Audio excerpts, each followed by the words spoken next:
julat model pengukuran branch. Kriteria yang digunakan untuk memeriksa ketidaksesuaian item ialah nilai mean square, Z standardized dan point measure correlation. Dalam jadual ini, walaupun item B8 menunjukkan nilai titik ukuran korelasi point measure correlation ya, yang berada di luar julat logik yang ditetapkan, tetapi item tersebut masih boleh diterima kerana nilai mean square B8 masih berada dalam julat yang sesuai dan item ini hanya perlu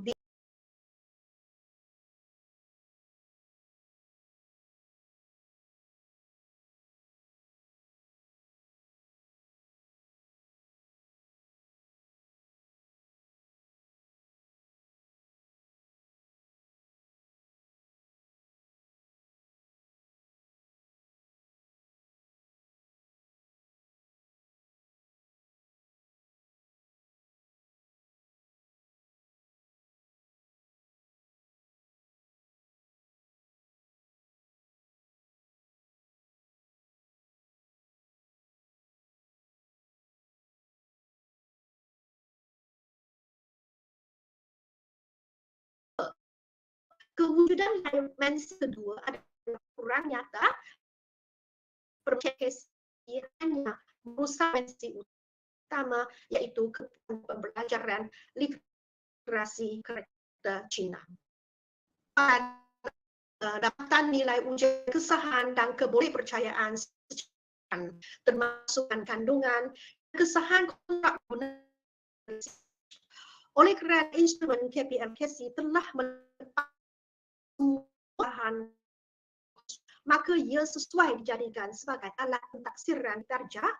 Penggunaan instrumen yang mempunyai nilai kesahan dan kebolehpercayaan yang tinggi dapat membantu guru dengan lebih baik untuk mengesahkan masalah pembelajaran. Pengguna instrumen KPL-KC dapat menggalakkan murid tanggungjawab dalam pembelajaran murid dapat ditingkatkan. Selain itu, instrumen ini juga dapat membantu guru mengesan masalah pembelajaran dapat diambil. Oleh itu, instrumen bantu guru yang sekian pembincangan saya, terima kasih.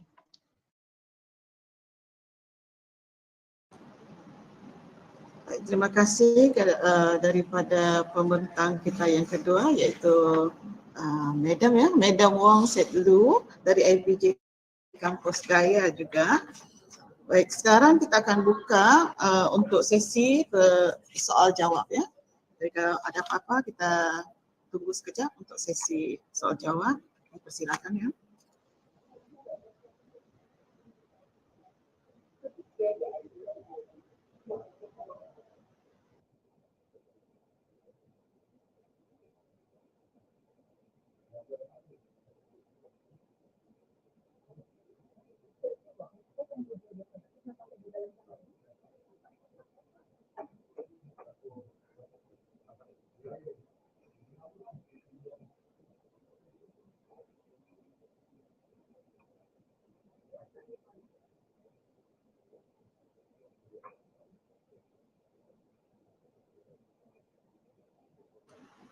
Kalau tak ada dari saya ya, untuk Madam Wong ya, macam mana tercetusnya penggunaan emoji ini untuk menjadi satu literasi karakter Cina sebagai alat pentaksiran bilik darjah? Okey, sebenarnya tercetusnya idea ini, apa yang saya perasan bukan sahaja kanak-kanak, termasuk orang dewasa, kalau biasanya kita pakai handphone dengan emoji kan, saya rasa emoji ini dia macam menepati ya psikologi kanak-kanak, iaitu sukakan gambar, suka benda-benda yang konkret. Yang emoji ini dia, jadi saya macam tercetuslah satu idea yang muka-muka emoji ini boleh dijadikan sebagai skala Likert 5 point. Ya, kalau dia puas dia akan menunjukkan muka senyum, senyuman besar, dan kalau dia ada kepuasan sedikit, mungkin senyuman dia lembut dan seterusnya. Ya, kalau tidak puas hati, dia menunjukkan muka yang menangis. Jadi saya rasa oleh kerana kanak-kanak dia kalau kita buat soal selidik dan isu untuk kanak-kanak, dia susah membaca ayat sebab atas limitasi, ya, dia tidak cukup literasi praktisnya tidak cukup pandai membaca, kan, ya, tidak cukup literasi praktisnya tidak cukup mereka untuk guna pakai sebagai soal selidik. Jadi macam mana untuk mengatasi isu ini? Gunakan gambar, gunakan benda-benda yang konkret. Jadi muka emoji ini adalah sesuai digunakan. Ya, sebab biasanya kanak-kanak akan happy ya bila tengok dia muka emoji tu sudah satu kepuasan bagi mereka bila dapat muka-muka emoji yang comel-comel. Okey, tahniahlah Madam Wong. Dan saya laksanakan kajian kritis di salah yang di dua STKC lah sebenarnya, dan mereka senanglah untuk tahu apa yang ditanya. Ya, ayatnya kena dalam pembinaan ayat konsep ayat itu kena berikan. Jangan terlampau banyak perkataan. Kalau sebab dia buat dalam bahasa Cina, kan, yang origin dia dalam bahasa Cina seperti STKC, dia punya karakter Cina, bilangan karakter Cina pun ada dihadkan, tidak banyak ditanya. Kalau terlalu banyak, ada yang tidak faham, mungkin akan salah faham, nanti maklum balas yang diberikan mungkin kurang tepat. Itulah satu teknik lah yang perlu diberikan perhatian. Tahniah Madam ya. Baik, itu saja soalan yang kita ada dapat bagi untuk hari ini ya, sebab kita akan teruskan. Tahniah sekali lagi. Tahniah. Okey, baik, kita teruskan dengan penyelidikan untuk pembedahan kita yang ketiga, iaitu daripada Institut IPG Kampus Gaya juga, dengan menjemput kita punya pembentang Aini Nur Syafika binti Hakim Subashini, anak perempuan Sophia, dengan pembentangan mereka yang bertajuk Exploring the Use of this Chat in Improving the Listening Skills of Year 1 students in primary health classrooms. Dipersilakan ya.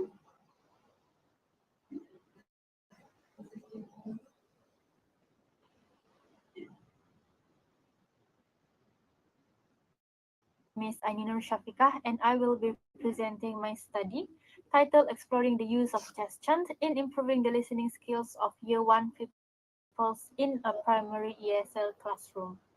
So the content of my presentation will include the following aspects, starting from the introduction, followed by the methodology, research findings, research discussions, and the conclusion. So I'll start on the introduction for my study to give the overview on the study. Firstly, the learning standard for Year 1 in listening was chosen to be the focus of the study.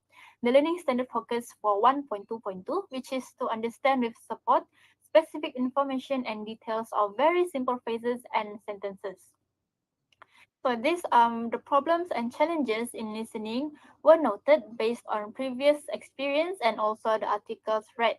The problems noted include unable to distinguish words that they know, easily forget what has been heard, unable to build mental representations from words heard, as well as unable to understand the intended meaning. So based on these problems, an intervention was conducted through Just Chant activity in an effort to overcome the challenges mentioned and to investigate the effectiveness of using Just Chant activity in facilitating the development of listening skills among the pupils in Year 1. Next, the research questions and research objectives are as follows. The research question include number 1, what are the challenges the pupils face in listening for specific information and details in simple sentences? Number 2, to what extent is the Just Chant activity effective in improving the pupils' listening skills in understanding specific information and details of simple sentences?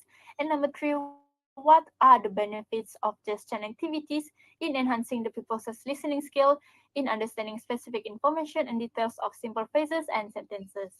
Right, so based on the research questions, the research objectives were constructed as follows. This is number one, to identify the challenges faced by year one pupils.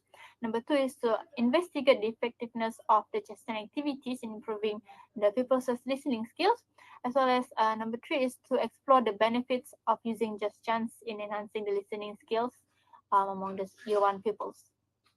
Next is the methodology. It starts with the problem statement where it is stated that the pupils have difficulty listening for specific information. As mentioned previously, the aim of this study is to investigate the effectiveness of using just chance in improving the pupils' ability to listen for specific information. So the difficulty in listening among the year one pupils was observed from my previous experience teaching the pupils, as well as from the initial data collection activity conducted. So during the listening task conducted, for the initial data collection, the pupils showed signs of trouble to focus and have less interest in the listening activity. So the action taken was to incorporate gesture activity for listening activity, and the intervention was conducted based on chemist and target action research spiral model 1988. So for the research participants of this study consists of 8 pupils in year 1 with mixed proficiency, 4 male and 4 female, and the native language is Malay. So they are learning English as second or third language. Here, the data collection and data analysis methods were as follows. So the data collection methods includes the classroom observation, document analysis of the pupils' work, and teachers' reflective journal. Meanwhile, for the data analysis methods, were done through content analysis and data triangulation. So qualitative content analysis, this type of research focuses on the feature of language as communication with an emphasis on the text content or contextual meaning. So content analysis is applied for this study as the study focuses on analyzing the language content, which involves the analysis of listening comprehension. So for the data triangulation, methodological triangulation is applied to verify the data collected throughout this research to increase the validity and provide more comprehensive data. Moving on to the research findings and discussions, the first research finding is the challenges faced by the pupils in listening for specific information and details in simple sentences. So the table here shows the data from the listening activity conducted in the initial data collection stage. So based on the data showed, the number of incorrect answers given by the pupils gradually increased as the listening activity was carried out. The challenges or difficulty faced by the pupils was noted, and this includes the pupils' slow engagement in the task, the pupils' limited attention time span, as well as the lack of interest in the listening activity. Next is the extent of gesture activity in improving the pupils' listening skills in understanding specific information and details of simple sentences. The tables here shows the data on the pupils' document analysis in cycle 1 and cycle 2 of the intervention carried out. Based on the document analysis as well as reflective journal, the gesture activity was proven to increase the pupils' engagement and interest in the listening task, as we can see that the frequency of correct answers increased from cycle 1 to cycle 2. So finally, the benefit of gesture activities in enhancing the pupils' listening skills was shown through the document analysis and field notes taken during the classroom observation. It was noted that gesture activities help in increasing pupils' interest and focus in listening, as well as help in improving the pupils' listening comprehension, where they were able to listen and correctly identify the information said to complete the blanks given in the worksheet. Moving on to the research discussions, the first one is challenges identified in listening. So these challenges were identified before and throughout the period of the study conducted. The challenges include the pupils' slow engagement in the activity, the pupils' slow interest towards the listening activity, and the pupils' limited attention time span. Next is B, the improvements shown in listening skills in understanding specific information and details of simple sentences. Here, the intervention conducted using just chance was able to improve the accuracy of the information gathered by the pupils through listening. Also, learner-centered activity helps to encourage active participation and engagement among the learners. And lastly, see the positive impacts of just chance in listening for specific information. So using gesture as intervention help to improve the pupils' engagement and focus in the activity. It also helps to increase the pupils' motivation and enhance the pupils' ability to listen for specific information in simple sentences, as well as to decrease the time taken to complete the task given. All in all, the just chance can be utilized as a teaching and learning method for the teacher to help the pupils to enhance their skills in listening for specific information. So the main objective of this research was to look into the effectiveness of using just chance in enhancing listening skills among the target participants. So based on the data obtained throughout the intervention conducted, the results indicated that the just chance activity was effective in improving the pupils' skills in listening to specific information. Improvements were seen among the pupils as the frequencies of correct answers increased throughout the cycles conducted. And from a different perspective, there were limitations in implementing the use of just chance for listening in the classroom. So the researcher has noted that using just chance for listening activity is a bit difficult to carry out in a full classroom where the number of pupils can reach up to 40 pupils. So the classroom will be noisy and hinders the pupils from listening effectively as multiple pupils will be chanting simultaneously. Thus, the researcher has noted that it is only ideal for this intervention to be carried out with a focus group instead of the whole classroom. Besides that, just chant cannot be used to enhance the pupils' listening skills regularly as it does not provide the pupils with authentic situations. However, just chant can be used in the early stage of listening practices with the pupils as the characteristics of just chant brings more benefit to the development of people's skills in listening for specific information.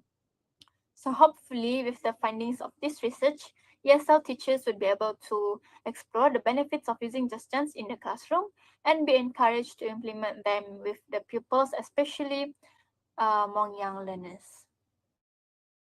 So that is all from me. Thank you for listening.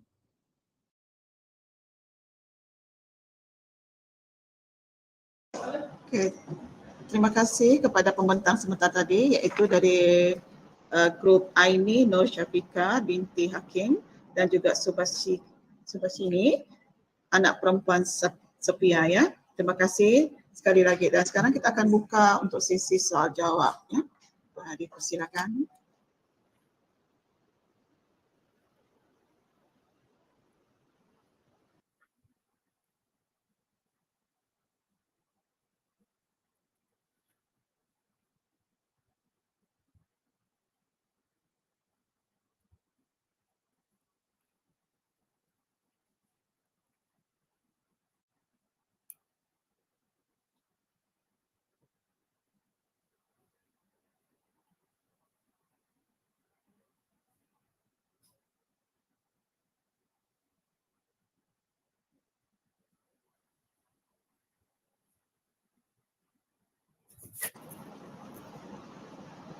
Okay, let's say Syafika, ya Syafika.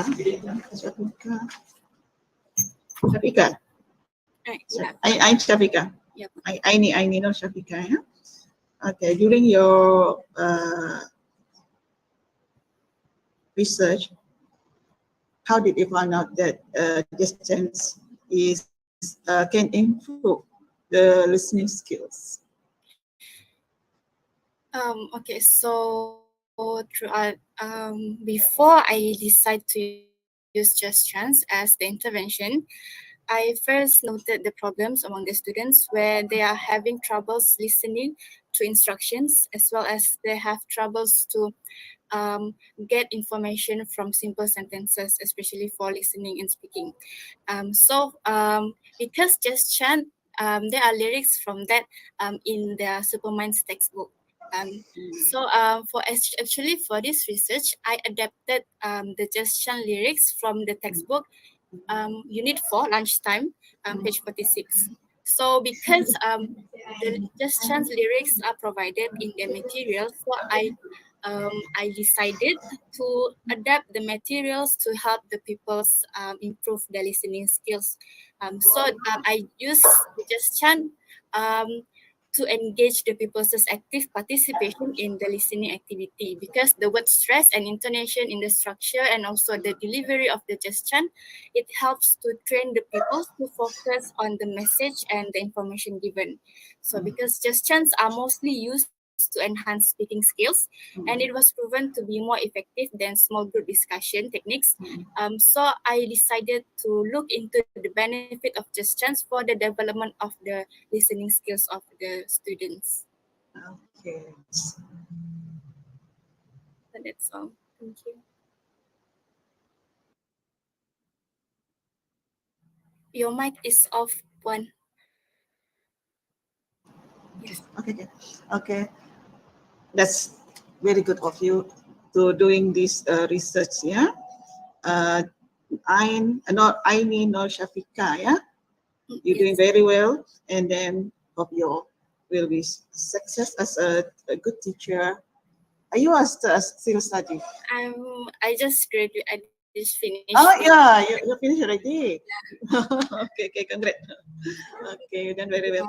Okay, then kita teruskan lagi dengan pembentang kita yang terakhir untuk selari 1, yaitu pembentang kita yang keempat, Andrea Anak Linci, Caroline Bell Madin, juga dari Institut Pendidikan Guru Kampus Gaya, dengan tajuk pembentangan case study on game-based listening activities in the Malaysian primary classroom as a concept paper.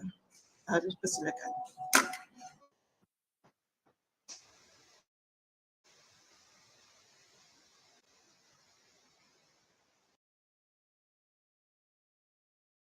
To everyone. Today I will be presenting a concept paper entitled A Case Study on Game-Based Learning in the Malaysian Primary ASL Classroom. Before we proceed, these will be the content of this presentation. The first one will be the introduction, followed by the literature review, and then the methodology, and then the implications, followed by the suggestions and the conclusion. First, we'll start with the introduction.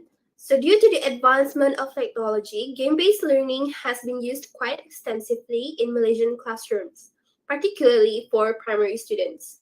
Why so? We can actually see this even in the students' books, such as in their textbook and exercise book. There are actually game-based learning been put there, which teachers can use to aid their teaching and learning in the classroom. However, we do not know if teachers are actually implementing it, or if they do, what are the challenges or the problems that they are going through when they are actually implementing these in the classroom. However, despite their important roles, the teachers' important roles to actually implement game-based learning in their classrooms, there are still very fewer studies on teachers' perceptions of game-based learning in the classroom. And with that, the problem statement that this paper will focus on will be on how game-based learning is still in its infancy in the Malaysian education field. And most of the existing studies, they are mostly related to mathematics and science instead of English. So this paper, it will focus more on how game-based learning is impacting the English classroom and how it actually helps, or what are the teachers' perceptions on game-based learning in the English language classroom. As for the aim of this research, it is to explore the English teachers' perceptions about game-based learning and to identify the issues and challenges they encounter when implementing it in their primary ESL classroom. Because, of course, because of how game-based learning is actually starting to be used worldwide, they will have problems and challenges that they want to share or to talk about to improve on in the future. And so this paper will focus on teachers' perceptions on game-based learning in the English language classroom. Next, we'll move on with the research questions, research objectives, scope of study, and limitations of study. So these are the research questions. The first one will be, how do English teachers perceive game-based learning in an English language primary classroom?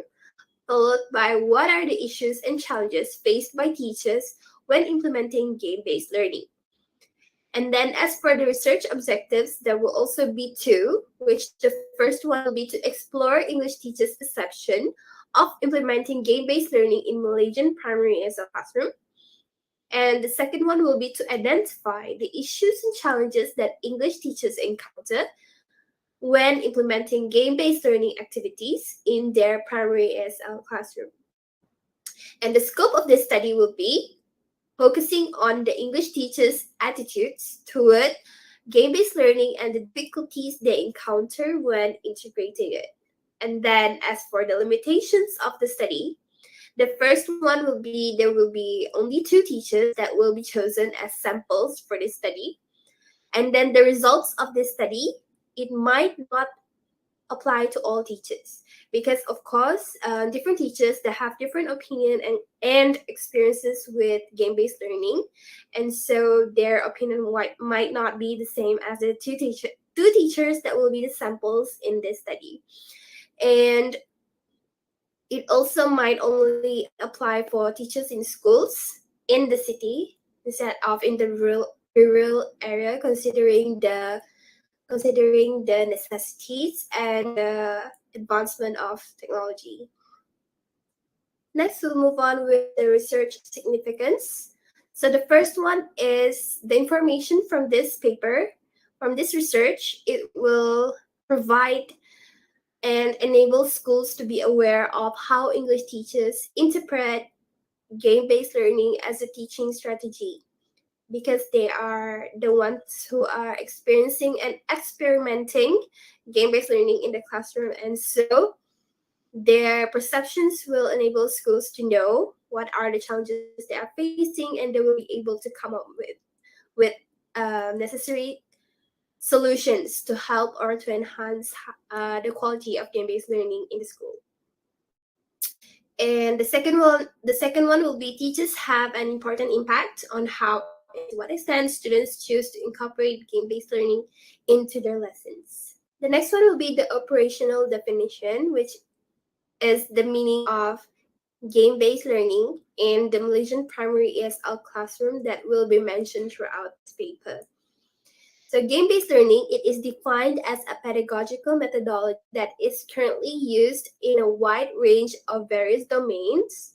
And as for Malaysian primary ESL classroom, it is an education setting where game-based learning is implemented. Okay, next we'll move on with the literature review. So in the literature review here that will be presented, there will be 2 past research findings.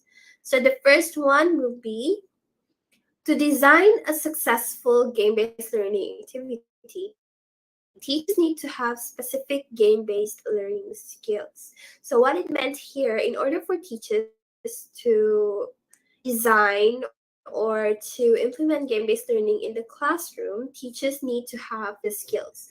Otherwise, the game-based learning that implemented in the classroom, it will not be useful, not even for the teachers and the students, which will affect the objective of the study, the objective of their lesson. And so this actually shows how important it is, the role of teacher when implementing game-based learning in the classroom. And it is important to look into their perceptions in order to fix what is needed, in order to enhance the quality of game-based learning in the classroom. And so the next research finding says that despite teachers' perceptions, they are still scarce despite the significance of their role in integrating game-based learning in the classroom.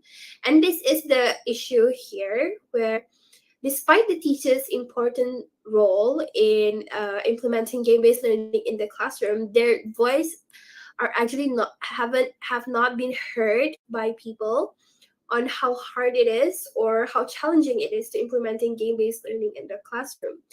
And there are not many research that talks about the teacher's perceptions about game-based learning, especially when it comes to English language classroom, when now English language classroom is actually implementing a lot of game-based learning activities. However, there are very few research that talks about the teacher's perception on the struggles and the challenges they face when they are implementing these game-based learning activities in their classroom. And so the research focus is the English teachers' perceptions of game-based learning and the issues and challenges they encounter when using it in their English language lesson. Next, we'll move on with the methodology. So first, we'll start with the research design. So the research design of the study will be qualitative research. And then the sampling will be 2 English teachers from a school in Kota Kinabalu, Sabah, who have implemented game-based learning.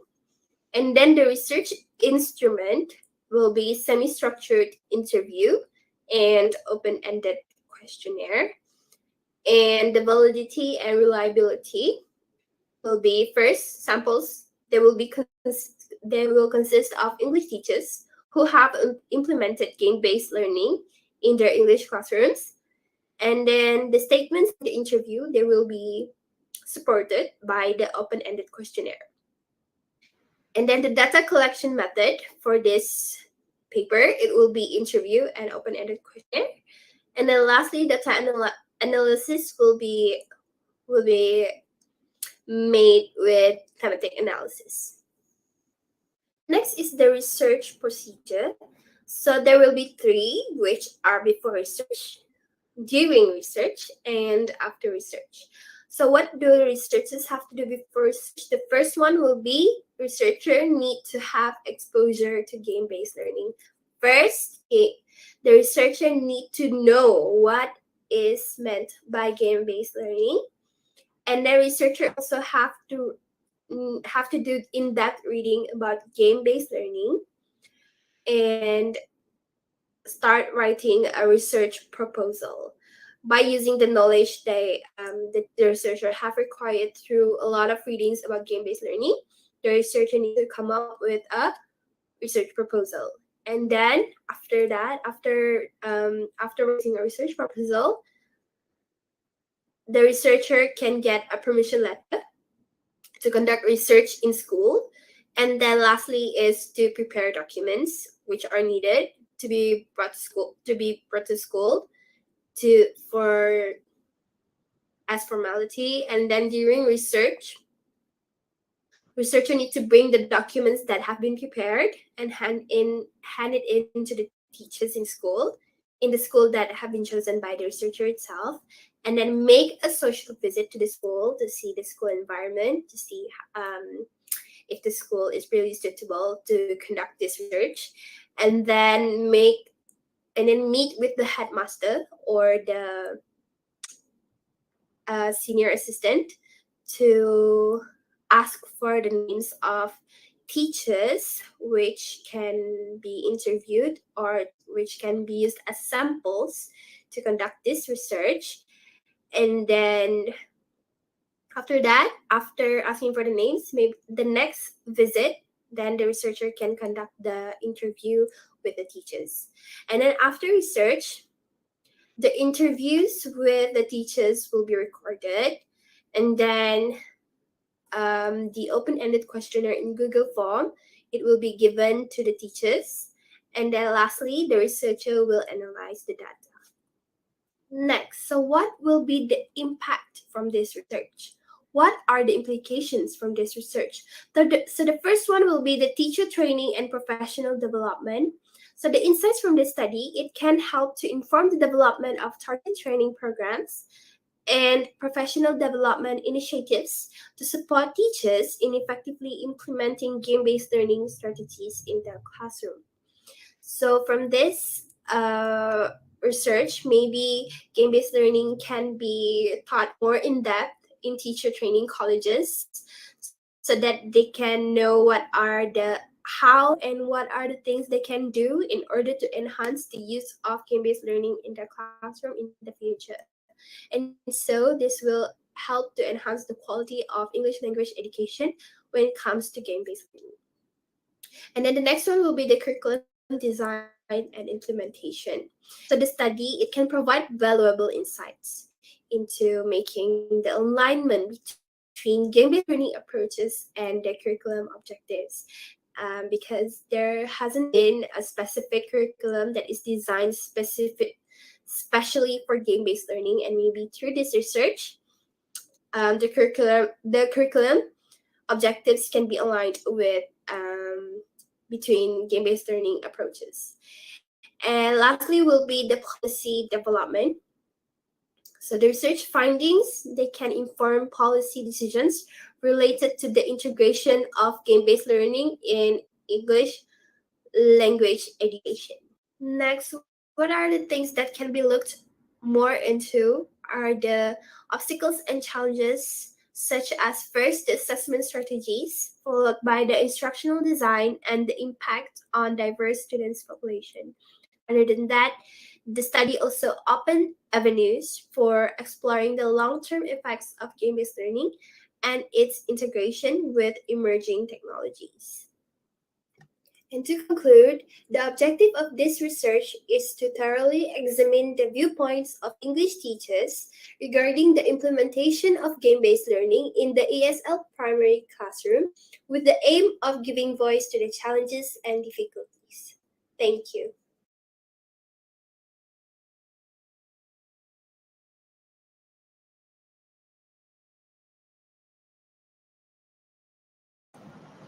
Okay, thank you. That's from Andrea, Anak Lici, and Caroline Bell Median from Institute Pendidikan Guru Kampus Gaya. Yeah. Okay, now we open it for question and answer for 4 minutes. Yes, any questions?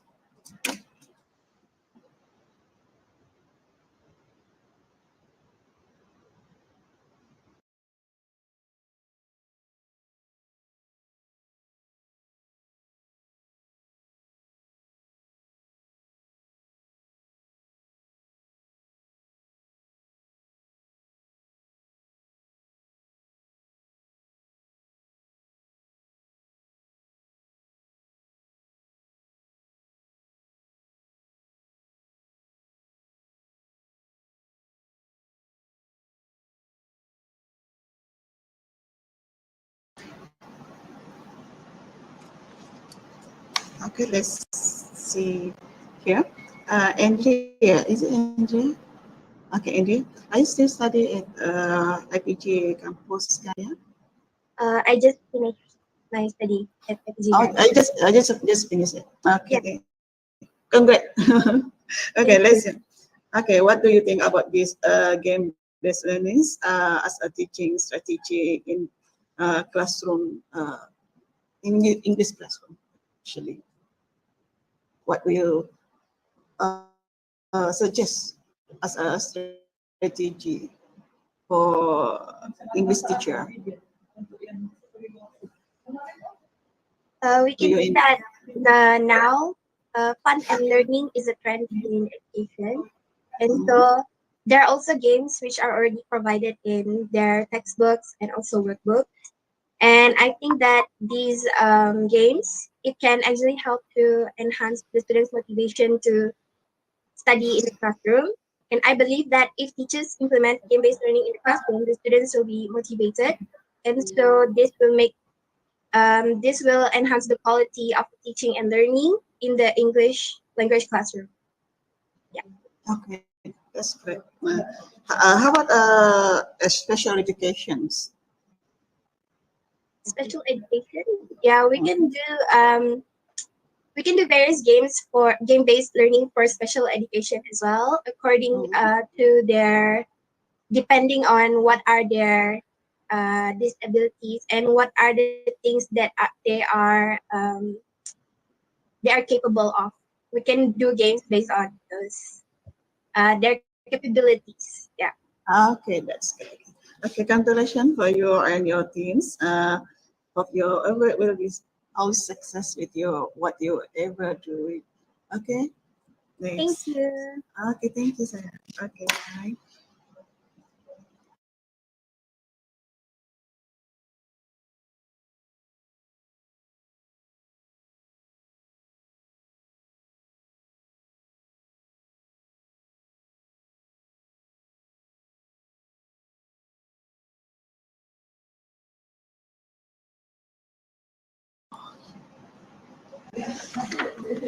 Demikianlah tadi, sorry ya, off pula mic. Okey, demikianlah tadi berakhirnya sesi pembincangan seminar pendidikan penyelidikan peringkat kebangsaan 2023 oleh para peserta kita untuk bilik selari 2 untuk sehingga jam 10 20. Nanti kita akan teruskan lagi untuk selari yang kedua untuk 1, 2, 3, 4, 5 untuk 5 peserta yang berikutnya ya. Jadi kita rehat sekejap dan kita tunggu pada 10.50 diteruskan 10.50. Oh, 10.50. Sorry. Jadi rehat sekarang. Okey, jadi kita akan rehat sekejap ni dan kita akan sambung sidang selari 2 pada jam 10.50 yang akan disambung oleh moderator kita Encik Yusmail bin Yusuf ya dari IPG Kampus Tawau. Okey, terima kasih semua.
Assalamualaikum dan selamat pagi untuk para doktor, tuan-tuan dan puan-puan sekalian. Saya Dr. Rosna Jamba akan meneruskan lagi untuk sidang selari 2 yang akan kita bermula sebentar lagi ya. Jadi sebelum tu adalah dimaklumkan kepada semua doktor-doktor, tuan-tuan, puan-puan serta para pembentang bersiap sedia di tempat masing-masing kerana sesi kita akan bermula sebentar saja lagi dalam 2 minit, seminit lagi. Okay, bagi memastikan sesi pembentangan maya kita berjalan dengan lancar, mohon kepada semua ahli sidang untuk mengambil perhatian terhadap perkara-perkara berikut. Yang pertama ialah sila pastikan mikrofon anda dalam mood senyap atau mute sepanjang sesi pembentangan berlangsung. Semua soalan atau pertanyaan hanya dibenarkan dalam ruang chat YouTube atau StreamYard sahaja. Jika anda hendak membuka kamera, sila pastikan anda dalam keadaan yang bersedia dengan menjaga imej dan penampilan diri. Yang ketiga, setiap sesi pembentangan mengambil masa maksimum 15 minit. Manakala sesi soal jawab akan dibuka selama 4 minit. Soalan hanya dibenarkan dikemukakan sejurus selepas 10 minit sesi pembentangan berlangsung. Yang keempat, sesi soal jawab akan ditamatkan awal oleh moderator sekiranya tiada soalan diajukan selepas 1 hingga 2 minit sesi soal jawab berlangsung. Yang kelima, semua pembentang dikehendaki mematuhi panduan pembentang yang telah diberikan. Dan yang terakhir, anda diingatkan untuk bertanya soalan yang berkaitan dengan kajian yang dilakukan dengan menggunakan bahasa dan sapaan yang sopan. Okey, baiklah ahli sidang maya sekalian. Sesi pembentangan kita akan dimulakan untuk selari 2 pagi ini, iaitu daripada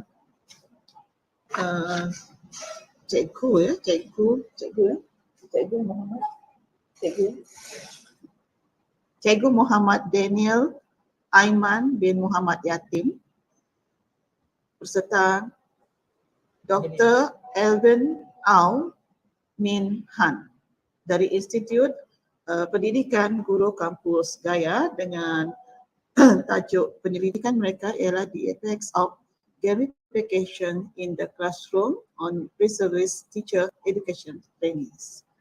Dipersilakan.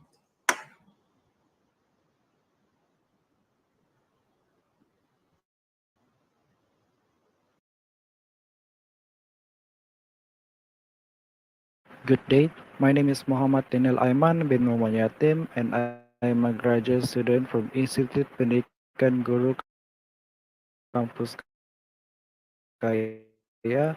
And for this seminar, we could be discussing my research entitled The Effects of Gamification in the Classroom on Pre-Service Teacher Education Trainees. For the introduction, 21st century learning is one of the reforms adopted by the Malaysian Ministry of Education in the Malaysian Education Blueprint 2013-2015. It is initially to promote high quality education. Teachers must increase the use of technology. It is cited by Ministry of Higher Education Malaysia 2013. And then teachers should have at least the fundamental abilities to use a computer in order to create relevant content for the students' learning. So, one of the methods that teachers may take to make classes more engaging and interesting is to incorporate games into their curriculum statement. Despite the fact that many previous studies have shown helpful and favorable responses to the usage of gamification in education, a number of previous studies have been uncovered claiming that gamification techniques may not always provide the greatest option and outcome of learning to learners. This is cited by Peterson et al. 2016. So, there are many misconceptions and questions surrounding the usage of gamification in the educational setting. The first one would be game takes too long to build, or takes long playing games, and finally, supportive of the notion. The research objective for my research is the first one is to examine the effects of gamification on pre-service ESL teacher education trainees, and the second one is to ascertain to what extent gamification has affected pre-service ESL teacher trainees based on Bloom's taxonomy in the affective domain. For my research question, the first one, how does gamification affect teaching and learning practices during practicum? And then the second one is to what extent gamification has affected pre-service ESL teacher trainees based on Bloom's taxonomy in the affective domain. So this is my conceptual framework. As you can see, the first one is teaching characteristic is the effective entry, and the instruction or the medium that we'll be using is the gamification itself.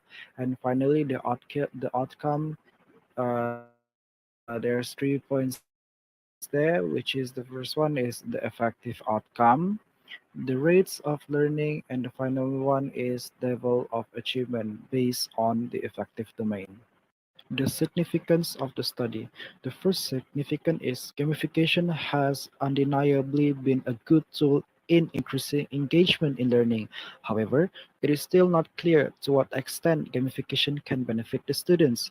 The second significance would be give the educators insight more on the emotional and specific attitudes in engagement through gamification based on Bloom taxonomy effective domain.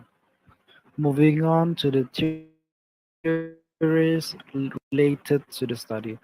So the effective domain is consists of 5 stages, which is the receiving phenomena, response to the phenomena, valuing, organization, and finally internalized value. The second theories that have been related to the studies is gamification, and finally terminology of gamification. Moving on, the first one is benefits of gamification. Gamification can provide clear and concise instruction with goals that may be attained, cited by Hamari et al. 2016. And also, gamification allows learners to study at their own pace in their own style. These students are also permitted to track down their progress, allowing for self-directed learning, cited by Klopfer et al. 2009. And for the next point is effective domain formation. So the explanation is the effective domain has a significant effect on students' cognitive learning. This is cited by Simonson and Marshak 2001, and Simonson and Marshak also stated that students will modify his or her attitude to obtain knowledge and impact into harmony in learning. For the research design, this is a qualitative case study, and it had been conducted by using a purposive sampling by using 3 pre-service ESL teacher. And I also had conducted or used the pre-service ESL teacher trainees for the secondary data that I'll be explaining more on the next slide. For the research instrument, I had and the second one is by interview. For the online questionnaire, it is performed from the 30 pre-service ESL teacher to support the relevant findings from the interview while generating some interview question from the online questionnaire itself. And then for the interview, it is mainly to have one-to-one interview to provide unique data to answer my research question rather than generalized shared characteristic of the entire population. This is cited by the MD Shidor 2016. So both of my data collection is also adapted by Tyler's assessing educational achievement in the effective domain. So basically for this one, for the online questionnaire, I had used Google Form in collecting my data, and from getting the result there, I generated the interview question from the result itself. Then from there, uh, I use I use the interview result from my respondent to have unique data to actually answer my research question. So that's it.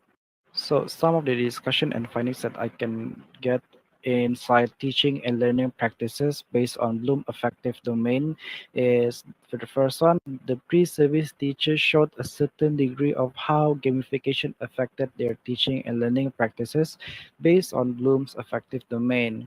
Second one is the pre-service teacher shared that gamification will not reach responding stage if the implementation stage is not implemented accordingly. However, it can be seen that Bloom's taxonomy effective domain can be ascertained through gamification.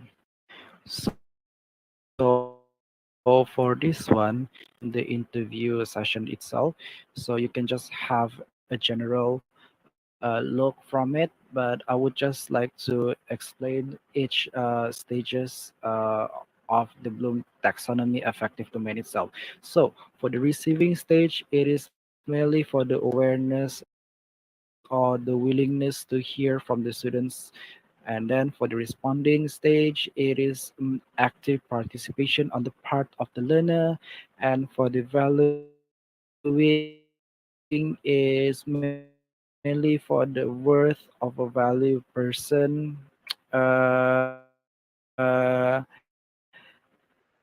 And because like they participate, so they do have like a sense of value.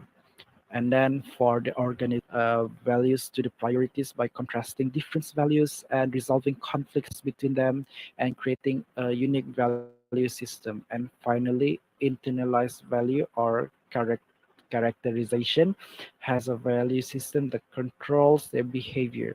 So the behavior is pervasive, consistent, predictable, and most the most important characteristic of the learner. So generally, I had sorted each respondent answer correspond to each stages, but I would just like to highlight for the yellow highlight on the responding stage, which is the PCQ6. It does promote group discussion to a certain extent. And then because not all activities can actually promote group discussion. So I did mention earlier, one of the interesting finding that I found from this interview is that uh, yes, they can gamification do have can be a certain uh, when they are having the most important factor in this situation that I am trying to discuss is that the teacher also needs to implement the gamification accordingly or implement the implementation correctly in order to have group discussion within the learning. So this is mainly because like gamification not have a lot of different ways of manner or learning. So because like uh, the learning can be individual, so it depends on how the teacher wants to create a gamification that actually promotes group discussion. Hence, this is one of the interesting points that I had found from the interview itself, but it still can be ascertained if the teacher implement the gamification process correctly. Moving on to the barriers and challenges in implementing gamification in the classroom. So, the most noticeable finding that can be seen is the time management in implementing gamification, followed by the management in students' behavior in the teaching and learning practice. So, you can see which indicates that the teacher was the teacher is struggling in the management, which is the first one. The management was hectic, and then the lack of reference is finding the right content. This also indicates that it is taking a lot of time to create a game with the right content. And finally, the time management in creating the lesson plan is it is not practical to do it daily. So what we can see here, gamification is effective, but it is not practical to do it daily, as in terms of creating one effective gamification activity inside the classroom consume a lot of time. So this is actually my secondary data support my main data, which is the interview itself. So the first one is the pre-service teacher general perception towards gamification. So you can just have a general view on the result that I had presented. So this is my second table of the result of my secondary data. The second table discuss a result of the effect of gamification based on Bloom's taxonomy affective domain. So you can just have a view on it before, or you can just pause it if you want to see or remove. Final one is the pre-service teacher barriers in using gamification. So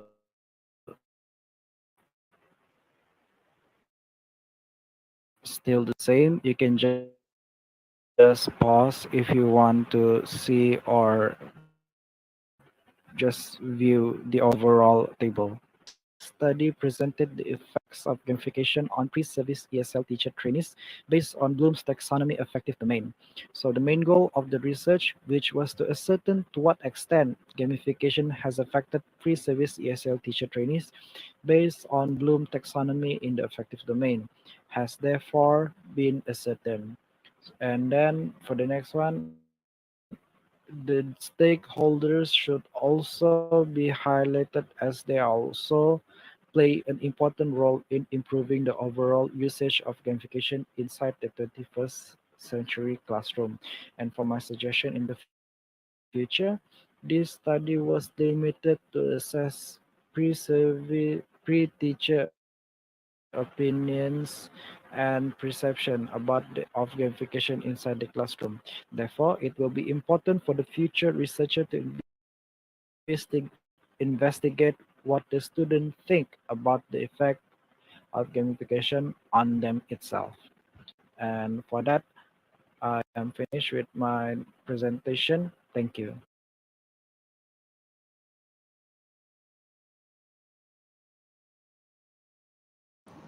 Okay, thank you very much, Daniels and Dr. Elvin Minhan from Institute Pendidikan Guru Kampus Gaya. So we open it for Q and C. Is there any questions?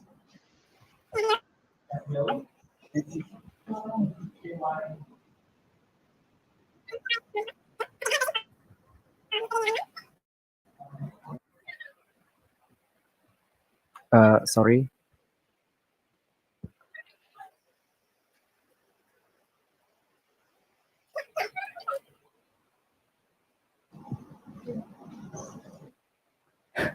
Hello. Sorry. Okay. First of all, thank you, Mr. What implication does your work have for other researchers in the field? Okay, thank you for the question. So, first of the difference between my research among other researchers, despite doing gamification-based research and of my research. Generally, others would do benefit of gamification or actually like telling how good is gamification, while my research is mainly to ascertain to what extent gamification can benefit through emotions and feelings. So I also noticed that there's only a limited of research that tackles students' emotion using gamification. Hence, I see this as an opportunity to do this research also. Therefore, I also personally think that we should always prioritize the students' feelings and emotion in learning, as it is one of the most researcher through the positive effect by showing the level of emotion of students' engagement using Bloom taxonomy effective domain for their future implementation by using gamification itself. Okay, thank you, Mr. Muhammadin Raiman, for your response. Okay, back to our moderator. Okay, thank you from Mr. Ismail from IPG Campus Awal. Thank you very much.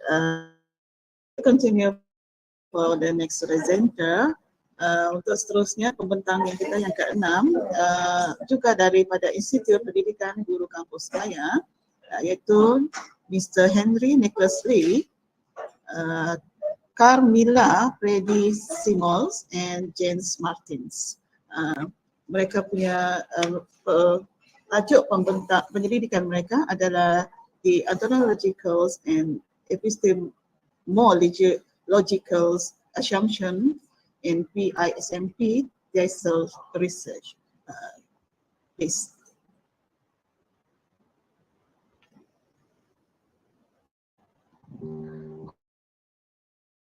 Hi, and thank you for watching our presentation.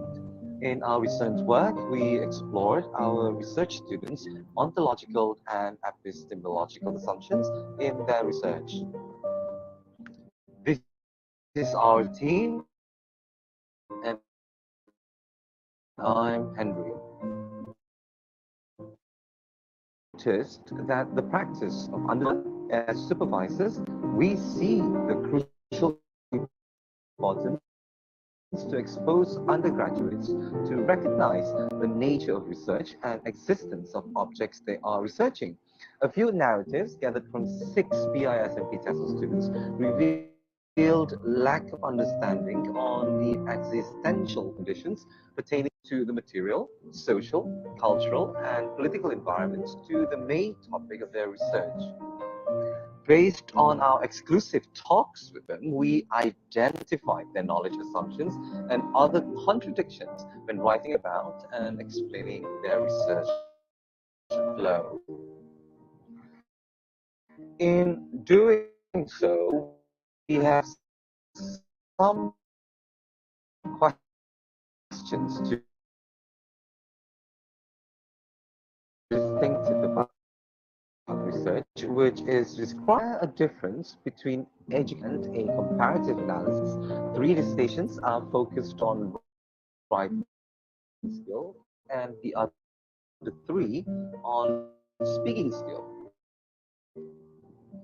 The first 3 studies were aimed at improving year 4's highlight words on simple understanding of literacy and communication.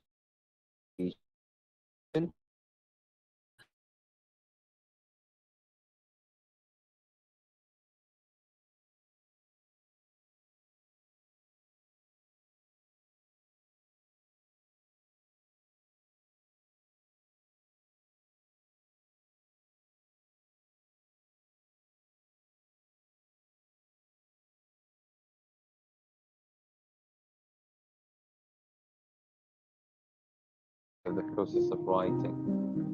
The first 3 studies, focusing on writing, used a pragmatic ontology. They provided a general concept of children's literacy play, and this concept was further interpreted from the vocabulary the children attempted to say. The other 3 studies adopted an interpretive to this ontology, the knowledge was seen as socially constructed and popular culture exposure. The epistemological assumptions used in the first three studies was on children's real-life experiences and imaginations. This creates a social reality in teaching and learning. The epistemological stance used in the other three studies was social constructionism. The reality about composing was on semiotic input, anything the children could pick on and remember. What do the ontological and epistemological assumptions tell us about their understanding of the research problem? The first three studies were based on a pragmatic stance, and the theoretical perspective of this study is also pragmatism. The theoretical perspective of the other three studies is interpretivism. It allows the students to interpret the theory they used, and the theoretical findings were made implicit. All the students find teaching and learning as a problem solution approach, which is not educational research. In the first three studies, they presented multiple views of the findings from the two cycles of an action research approach. The other three studies presented case studies. All the students were biased on what they think would work in their intervention, and most explanations were narrative of collective research experiences, not being following a proper methodological structure.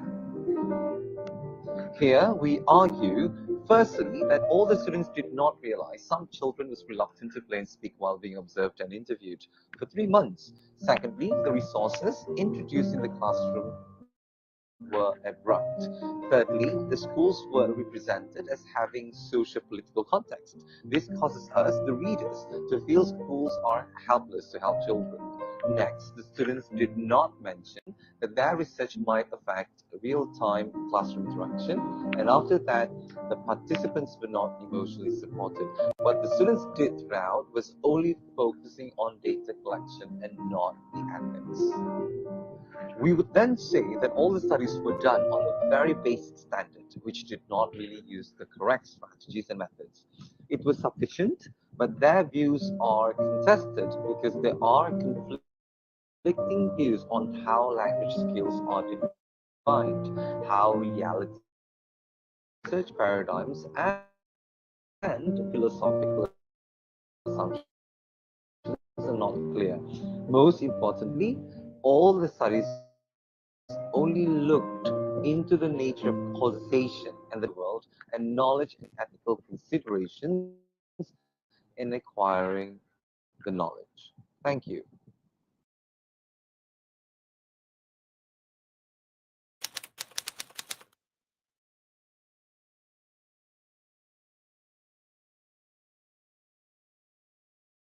This is one of the best ways.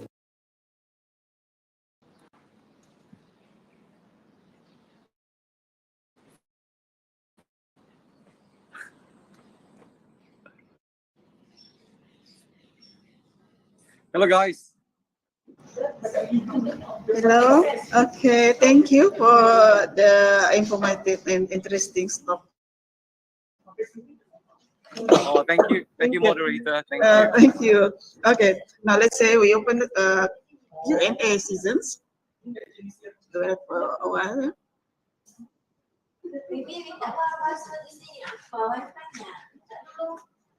Is there any questions? Okay, let's say here. What motivated you during the course of the projects? Mr. Henry? Sorry, what was the question again? Sorry. What motivated you during the course project? All right. Okay. So, what really motivated me during into knowing what the students really know about the research was that the knowledge they think they contributed the knowledge, but they did not consider how that knowledge is created and how that knowledge is gained. As a researcher, we need to know that we cannot be biased in research. When I say bias, is that we only cherry pick. Cherry pick means that it starts with our reading and taking literature review, And then from the literature review, we do not consider whether that literature review has only 2 participants or 5 or 30 subjects and all that. Why do we need to know this? We need to know that there are certain articles from the internet that do not really address the questions. And the students cannot just blindly take what they think is relevant without thinking, without really considering whether that particular article, instead of just taking the findings, other considerations. And this is what we call ontological and epistemological. Before we claim that the knowledge we create is true based on whether we have answered our research question, the starting point is to know whether we are looking at the knowledge from an objective point of view or from a subjective point of view. If it's subjective, then we say it's qualitative, meaning there's yes and there's no. If it's qualitative, we can't say that, oh, it works. We can't say that. We have to say it works for this situation because the reality is subjective. And the students do not know this. They think that when they've done the research, that is the only way to do it, or that is the way to do it when we are faced with certain situations. We cannot say that because it's a different settings, meaning it's a different reality. And whatever they say is only truth to the researcher, for the students, and not truths for other researchers. And I think they have to know that whatever that they do, they need to be transparent in their research. They cannot just pick whatever that they like. And this is what we call ontological and epistemological ways of doing research. Yeah, that's really what motivated me. I really wanted to know how the students really understand what they are doing. Yeah. Okay, that is excellent idea. You do autonomologicals and epistemologicals assumption. Yeah, that is very good. Okay. Thank you. Okay, wish you will be success always and good. Yeah. Okay, Thank you. Thank you. Bye. Okay, bye.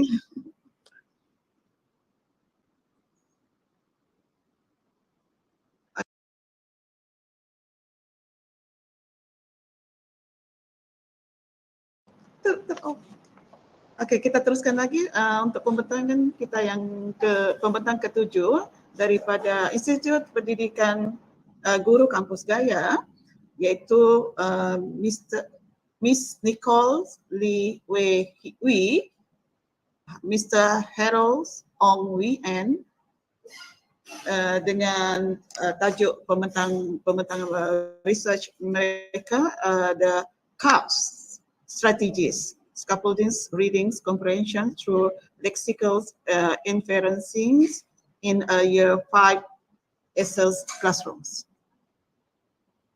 Please welcome. Greetings, everyone. My name is Nicole Weiwei, and I'm from IPG Campus Kaya. Today, I will be presenting my action research, the CASPER strategy, scaffolding reading comprehension through lexical inferencing. Reading, according to Grab and Stoller in 2018, is the process of recognizing and drawing meanings from words within text to establish understanding. So, in other words, we engage in reading in order for us to fully comprehend or understand the meaning of any given text. However, Hu and Nation and Shungeni and Tabate stipulated that readers need to understand roughly around 95 to 98% of the words present within the text for them to successfully comprehend a particular text. Vocabulary, however, is a sizable component, and vocabulary knowledge alone is not enough. Therefore, reading cannot be thoroughly understood without a process known as intelligent guessing or inferencing.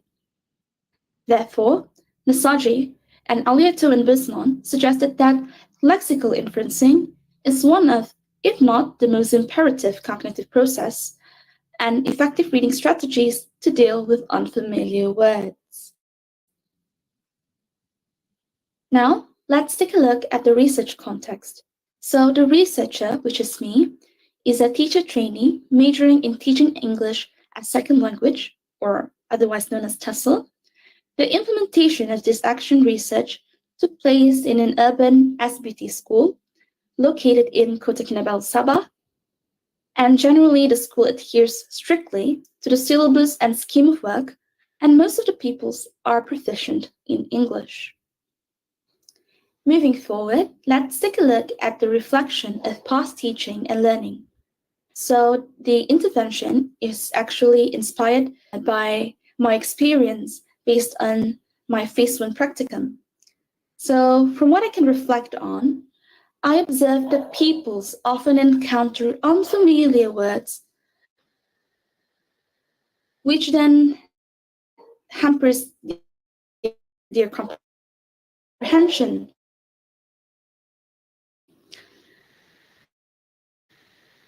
And avail, as the pupils will constantly encounter new words throughout their readings. This makes the pupils become highly dependent to the teacher or my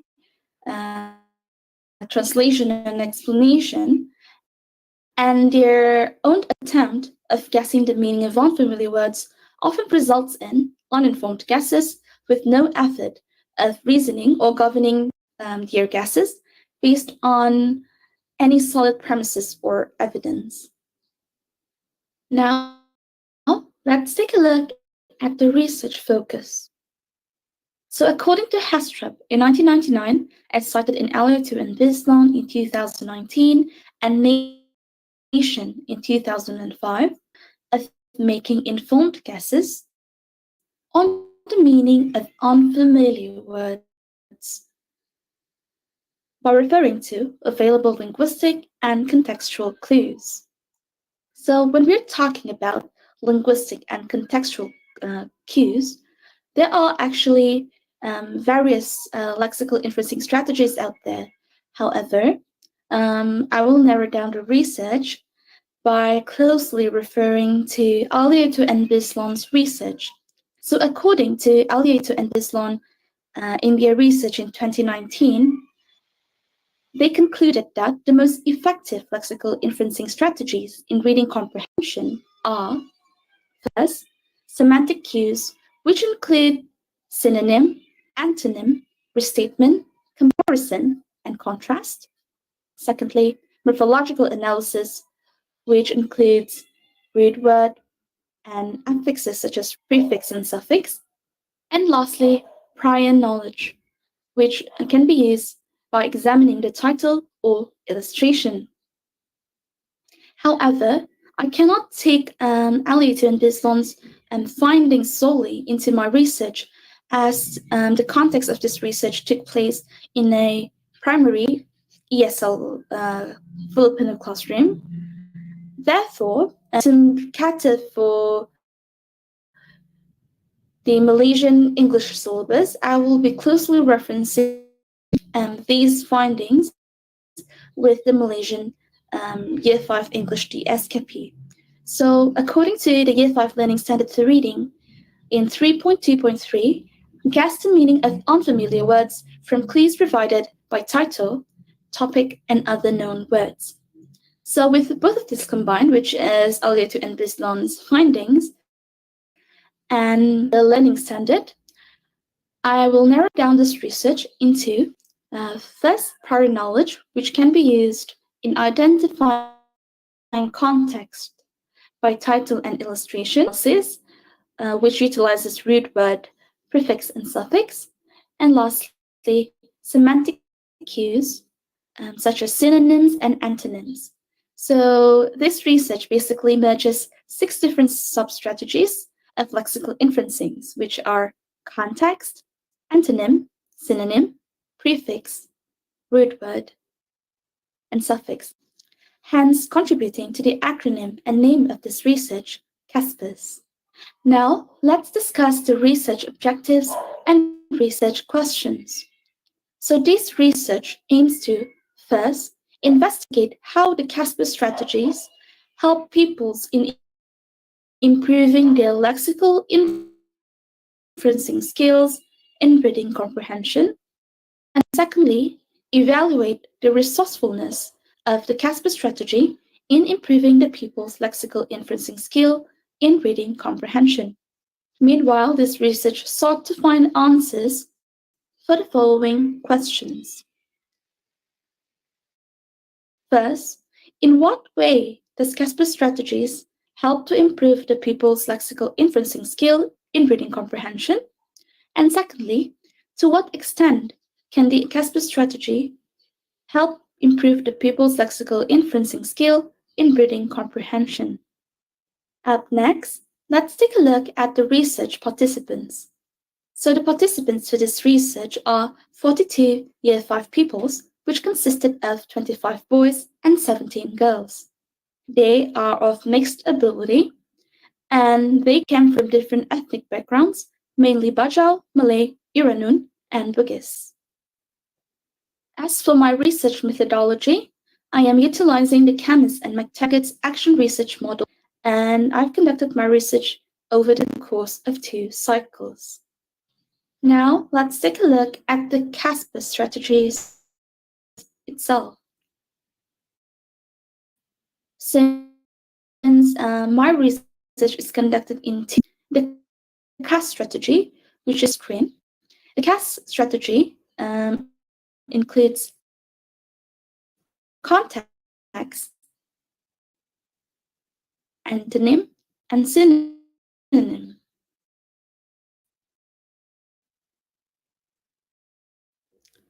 Meanwhile, for my second cycle intervention of your screen, it is now utilizing 6 different lexical inferencing strategies, and I've added prefix, root word, and suffix.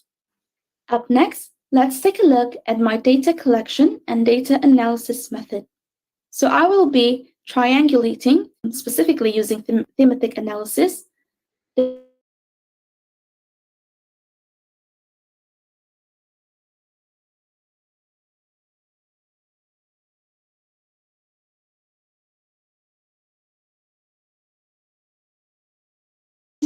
interview transcripts, which are conducted in semi-structured interview. So here are my research findings and discussions. In what way does CASPER strategy help improve the pupils' lexical inferencing skill in reading comprehension?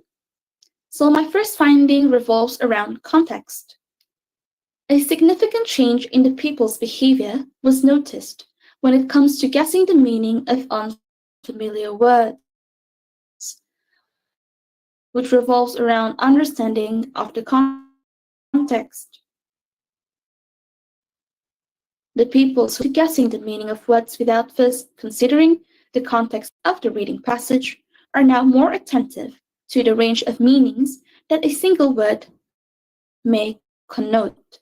They are now carefully examining the title and illustrations present within the text prior to making their guesses, which helps them to choose the best definition for that particular word by establishing context. Secondly, semantic cues.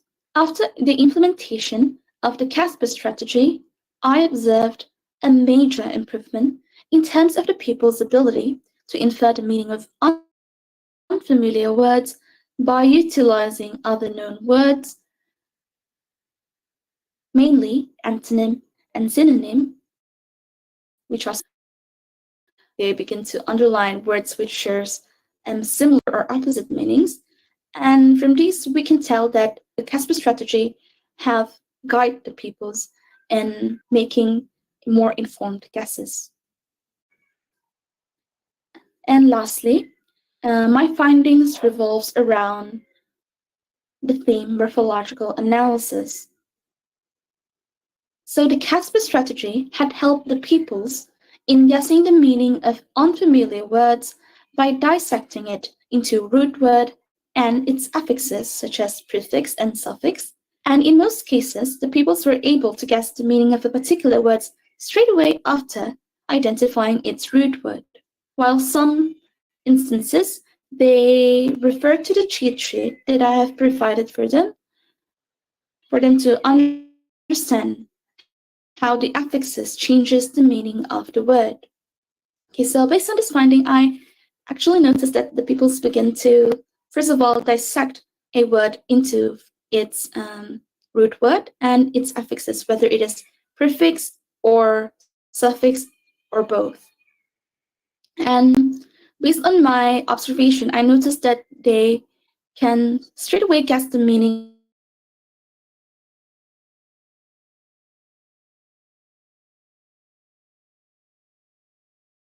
meaning of a particular words changes as prefixes, such as prefix or suffix, are being attached to it. So once they understood the meaning and the functions of each prefix and suffix, they can easily understand the meaning of the words. And from my observation, this really helps the people to be more aware of morphological cues that are present within a reading passage. Up next, let's take a look at the research findings and discussions for the question, to what extent can the Casper strategy help improve the pupil's lexical inferencing skill in reading comprehension? So there are two findings. The first one is pupils who have prior knowledge on the topic, theme, or title of a particular reading text exhibit better success in utilizing Casper strategy to guess the meaning of unfamiliar words. So the underlying reason behind this is that they can establish the correct context for the reading passage, hence ensuring that their guesses are within the frame of reference. In short, familiarity to a particular theme is extremely important for the pupils to establish the context of the title. The second finding is pupils with broader vocabulary knowledge can better utilize this strategy than those who are lacking in vocabulary knowledge. So the reason behind this is that the Casper strategy involves the use of semantic cues such as antonym and synonym, which means that the people need to first understand or know the meaning of known words surrounding a particular unfamiliar words, context clues. Lastly, let's take a look at the reflection and suggestions for future research. So here are my reflections. First one is the Casper strategy proves to be an effective and resourceful pedagogical intervention. So despite having to implement this research in such a short amount of time, I do see major improvements among the pupils as they begin to be more attentive of the titles, illustration, as well as other known words, and they begin to utilize what they know to help them guess the meaning of unfamiliar words. Secondly, explicit teaching on heavy concepts featured in the Casper strategies are not favorable among young learners. Thirdly, the intervention lacks a fun and enjoyable components. The fourth one is the implementation of the intervention was rushed, provide in-depth explanation. And lastly, some sub-strategies tend to overshadow the others, and this makes it difficult for the researcher to gauge the effectiveness of every single one of these strategies. Now, here are my suggestions for future research. First one is simplifying the interventions into smaller and more digestible parts. And lastly, include more enjoyable components, such as the use of gamification or other forms of interactive media, should be considered and included as an additional value to the Casper strategy. Now we have come to the end of this presentation, and here are my references. Thank you for listening.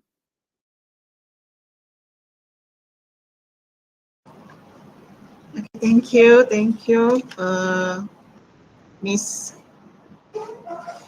Nicole Lee Wei Wei and Mr. Helos Ong Wei N. From Institute Pendidikan Guru Kampus Gaya.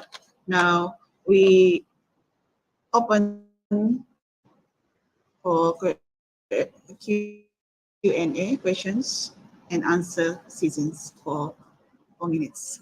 Is there any questions?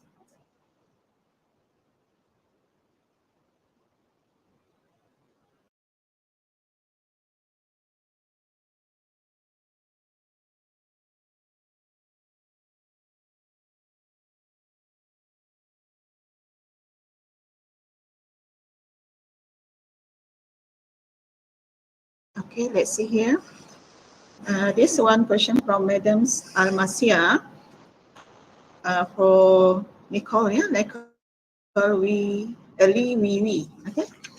Okay. As a researcher, what change has this research brought in you? I'm sorry, can you repeat it again? As a researcher, what change has this research in you? And like how the research has changed me? Was that okay. Yes. First of all, I am a novice researcher, and this is actually my first research when it comes to TESOL. So one of the changes that it has sparked in me is that first of all, it has a better researcher, of course, because it has made me becomes more familiar with the terms, the methodology in research. And by all means, my research are not perfect. However, this research has opened my mind, and it has broadened my horizons. So yes, I'm looking forward to do more research in the future. I hope there's a question. I think yes, you got it. Okay, thank you. Okay, congratulations for Miss Nicole Lee Wei and friends. Yeah. Okay, thank you very much. Hope you will success always, whatever you're doing. Okay, thank you. Okay, kita teruskan lagi dengan next kita punya presenter yang ke-8 daripada Institut Pendidikan Guru Kampus Gaya juga, iaitu Miss Subashini Sofia Miss Caroline Bell Madins dengan tajuk pendidikan mereka Dear Yet Exploring Pre-Service Excels Teachers' Perceptions and Readings to Teach Inclusive Classrooms. A concept paper. Please welcome.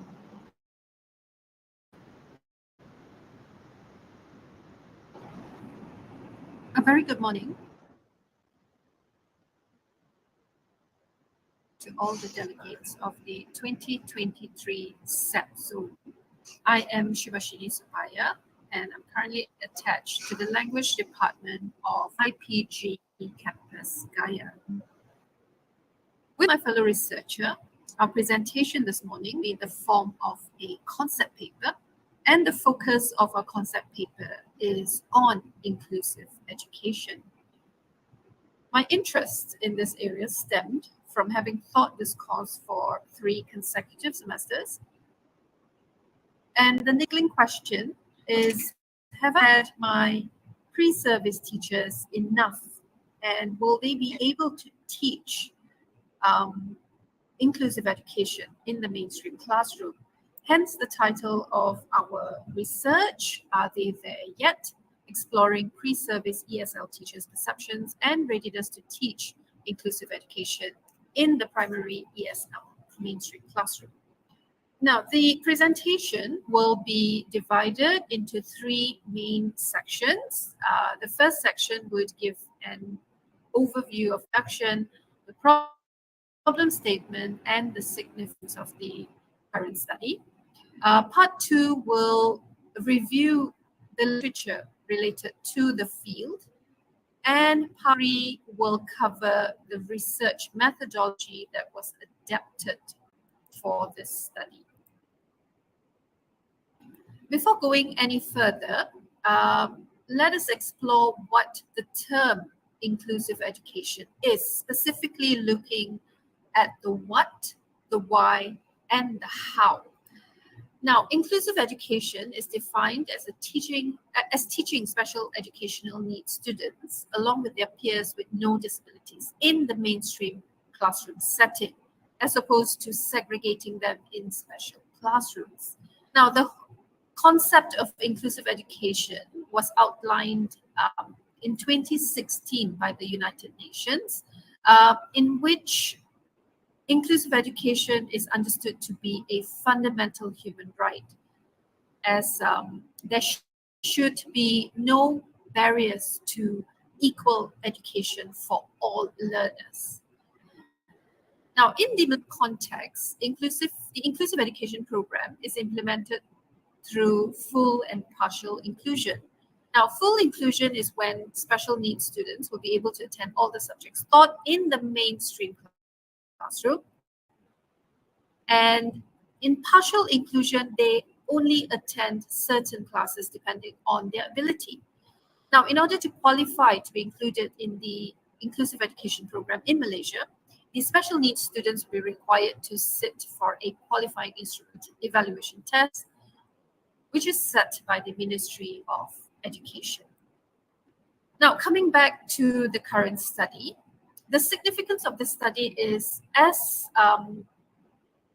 teacher educators and teacher education programs, it is our role to prepare our teachers for the realities of diverse classrooms, not only through theoretical and pedagogical foundation. Most importantly, we need to also provide them with authentic and practical experiences out in the field, in this case, in classrooms.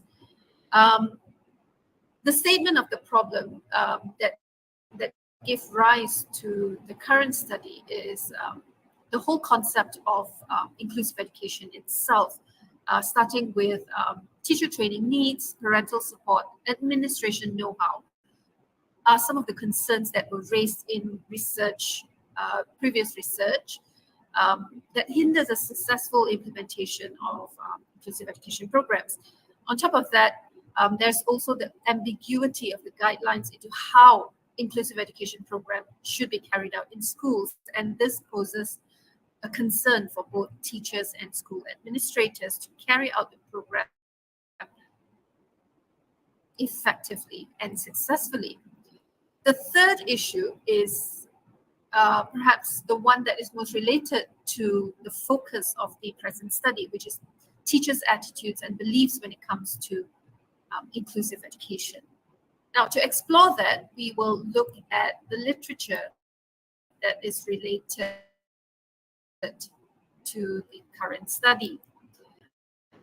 Now, according to Krasker and Boyle, exploration of pre-service teachers' attitudes towards inclusion is because this would predict their future attitudes during the period of their teaching careers. Now, there are studies that have explored attitude and readiness of pre-service teachers, and some of them have indicated a moderately low readiness to teach in an inclusive classroom. This is a study by Yusuf and his fellow researchers in 2020. Contributes to students' achievements more than classroom size, composition, and students' background. This is according to Sautel in 2015. IT is acceptance, and it is the responsibility of a teacher to understand and believe that they can and should teach all learners despite their differences.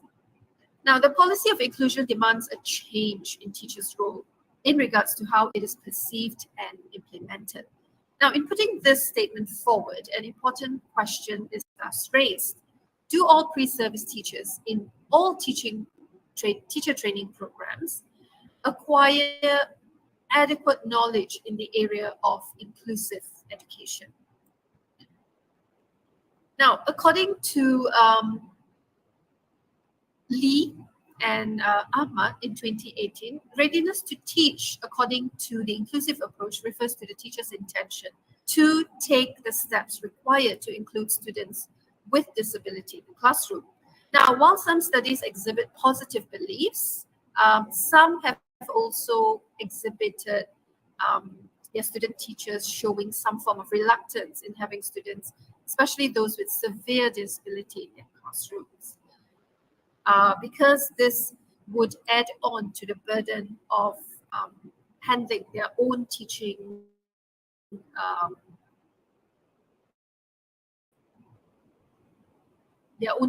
the classroom. Now, among pre-service teachers, forming a readiness to implement inclusive teaching is mainly supported by their sense of being able to do so. their attitudes towards inclusion approach, and more significantly, their perception of social norms in regards to inclusion and students with disability. So this is put forward by Gilor and Katin. Similarly, Civilito believed that in their study, the pre-service teachers held neutral or somewhat negative beliefs towards inclusion, mostly due to the feeling of inadequate preparation. Lowe in 2018 also pointed out that an effective teacher training program as well as social attitude can actually shape pre-service teachers' attitude towards inclusive education. Now, putting all this forward, Hopkins and his fellow researchers have pointed out that the initial stage of teacher training, therefore, is significant because it has the potential to change pre-service teachers' behaviors and attitudes, more so when it comes to inclusive education.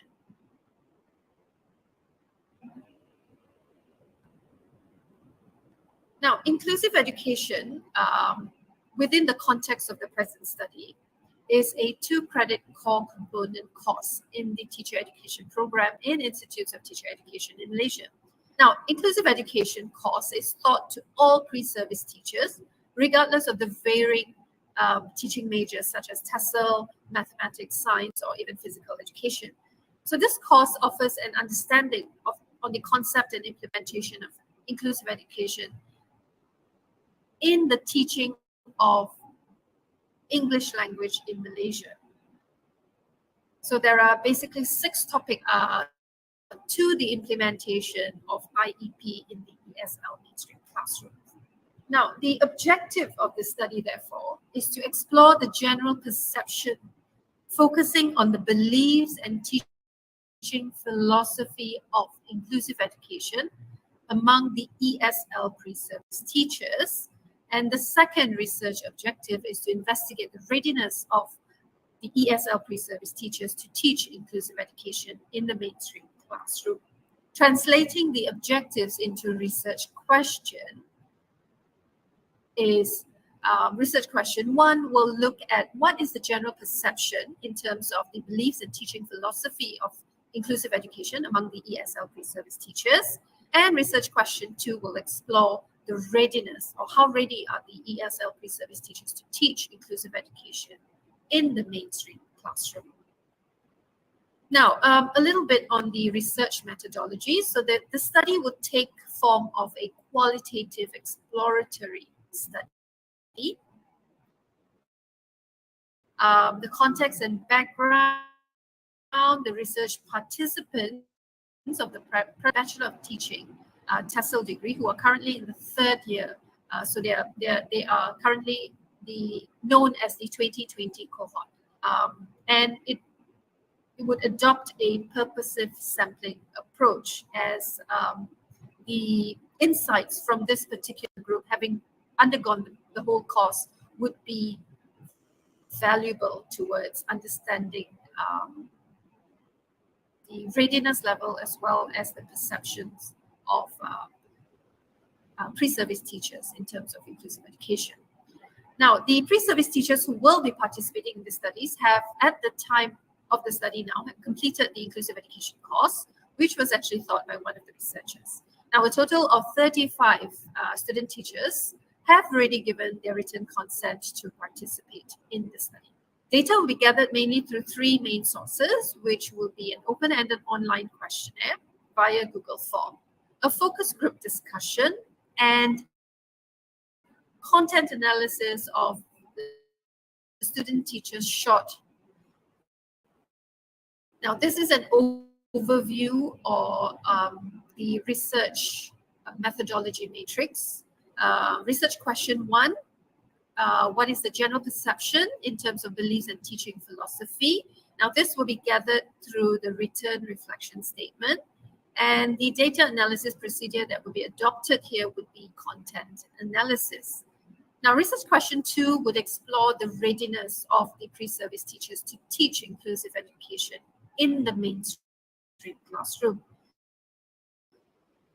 Now, the data collection methods or the instruments that will would be used to understand this research question would be and a focus group discussion. The data for research question 2 would be thematic analysis as postulated by Braun and Clark via cross-referencing these two data sources.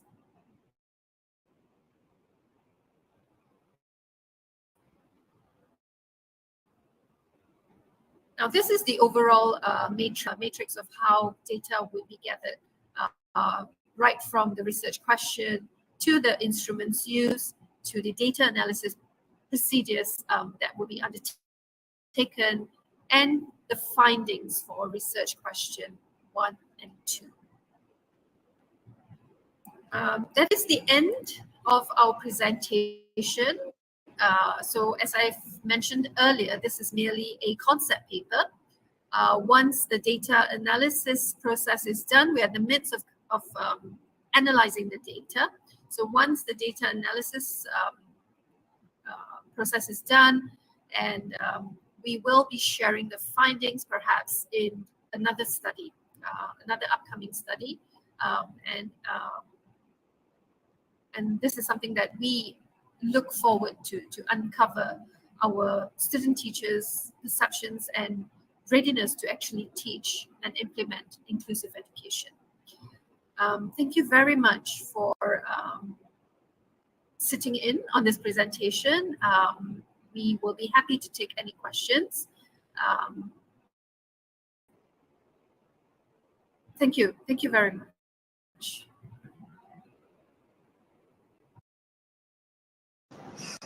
Thank you very much. That's from Subasini, Sophia, and Caroline Dalmaden from Institute Pendidikan Guru Kampus Gaya. Thank you for the informative and interesting talk.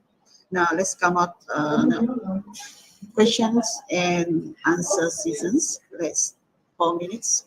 Yes, any questions?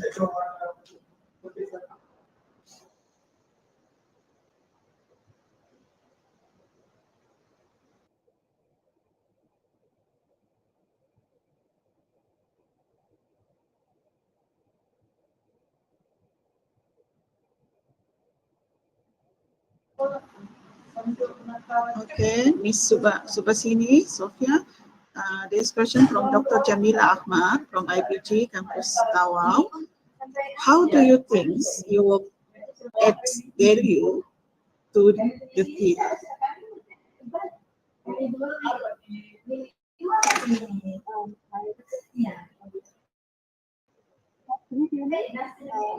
Subasini?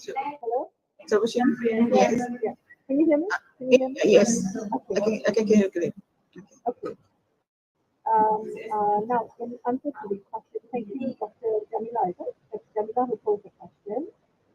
In terms of how this particular study would add value to the overall inclusive education, is that right? Did I get that right? Yes. Right. Okay. All right. I think the most important aspect or that stems my interest in doing this study is the fact that inclusive education is something that is quite rather new, especially to pre-service teachers who are trained in their field for the mainstream classroom and not for teaching students with special needs or disabilities. So before actually going into teaching them the pedagogy, teaching them about how inclusive education should be carried out and implemented in the classroom, I think it's very important for us to find out their inherent thoughts and beliefs about inclusive education, to see if they're open towards teaching in inclusive classrooms, their thoughts about disabilities and handling students with special needs and so forth, because we must always remember that we're training these teachers for students who have no disabilities, students who are, I mean, I don't like to use this word, normal students. So sometimes we tend to overlook the fact that we do have children with special needs in our classroom. So I think that was what stemmed my interest into pursuing this particular study to see where my student teachers are at when it comes to disabilities and special needs when they're not properly trained to handle, because we have special ed teachers. So, so this, I think this study would add value in that it understands what my own student teachers feel or their attitudes towards uh, inclusive education, focusing on students with special needs and disabilities, and how they would go out into the classroom and be able to implement the education pedagogy. I think, I hope I answered the question. Yes, I think she got it. Dr. Jamila, she's good. Okay. Now, thank you very much for Ms. Subhasini, Sophia. That is a very, very interesting talk, yeah, with you.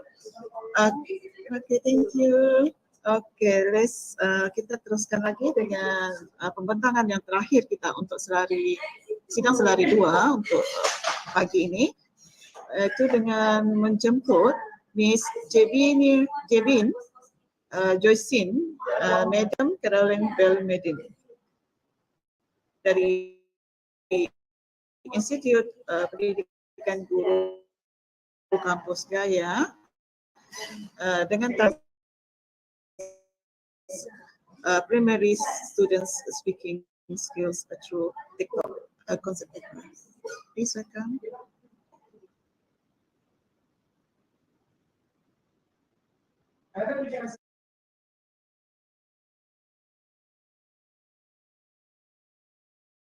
Is there Jevin Joycin and Madam Caroline from this? Oh, okay.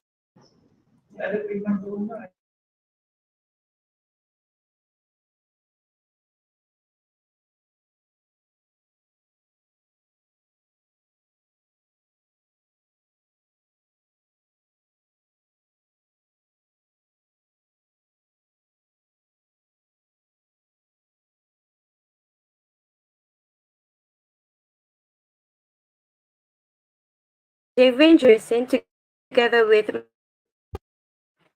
Good day to the panels of Safe Zone 23. I am Jevin Joycin, together with Madam Caroline Valmadin, will present about the concept paper entitled Enhancing Malaysian ESL Primary Students' Speaking Skills Through TikTok. The content of this concept paper will be, first,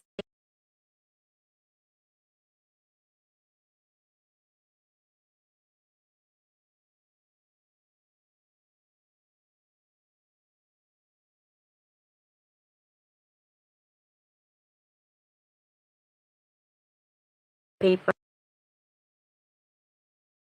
Good day to the panels of Safe Zone 23. I am Jevin Joycin, together with Madam Caroline Valmadin, will present about the concept paper entitled Enhancing Malaysian ESL Primary Students' Speaking Skills Through TikTok. The content of this concept paper will be, first, the introduction, second, literature review, third, problem statement, fourth, research aim, objectives, and questions, fifth, research design, sixth, research instruments, seventh, research procedures, and eighth, conclusion. Without further ado, let us start with the introduction of this concept paper. This concept paper consists of the way of enhancing Malaysian ESL primary integration of salient new technologies, since TikTok is an application that is used in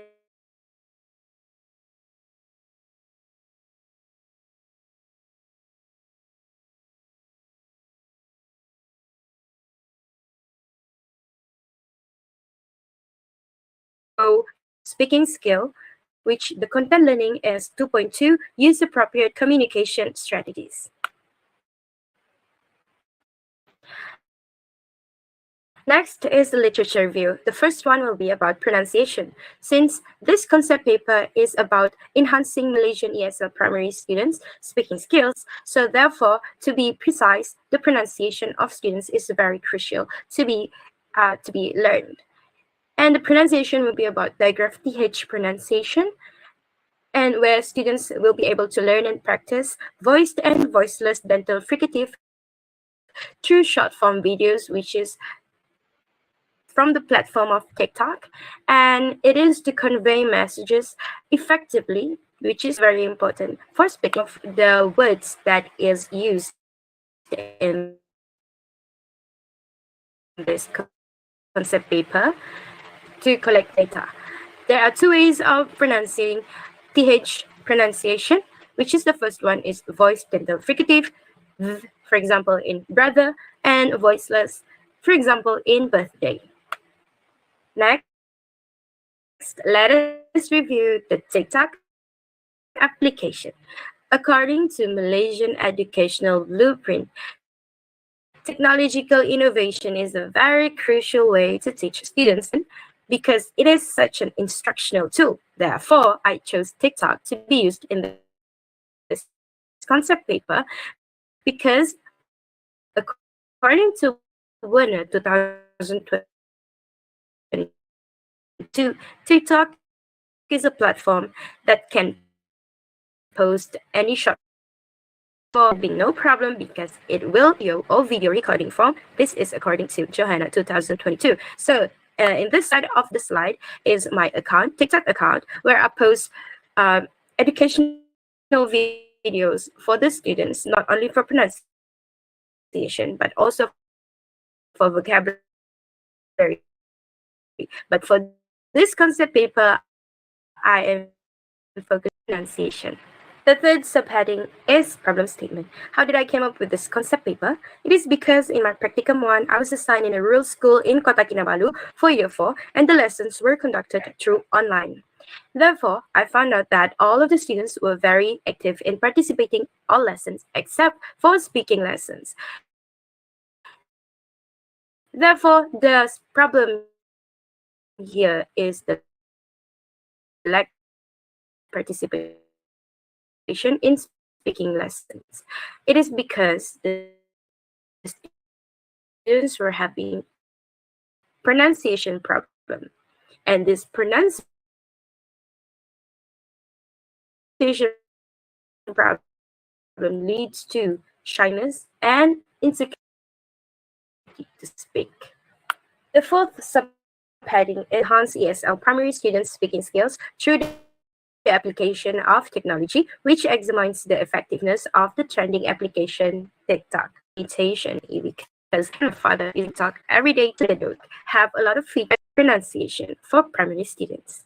Next is research objectives. The aims of concept to study the use of audiovisual prompts in helping the students to pronounce English words correctly in some specific phonetics. Second, to explore student thoughts on the use of audiovisual prompts in encouraging them to practice speaking English with better pronunciation as a non-native speaker of the English language. And third, to identify the researchers' insights gained from the action research. Then, research questions. The questions in this concept paper are: to what extent the audiovisual prompts help the students for correct pronunciation in some specific phonetics? Second, what thoughts were the students having on how audiovisual prompts encourage them to practice speaking with better pronunciation as a non-native speaker of the English language? And third, what were the insights gained by the researcher from the action research as a future educator? Let's move on to the fifth subheading, which is based on the chemist and mixture stages: planning, acting, observing, and reflecting. And these stages can be done in 2 cycles. And next, the semi-structured interview. Second,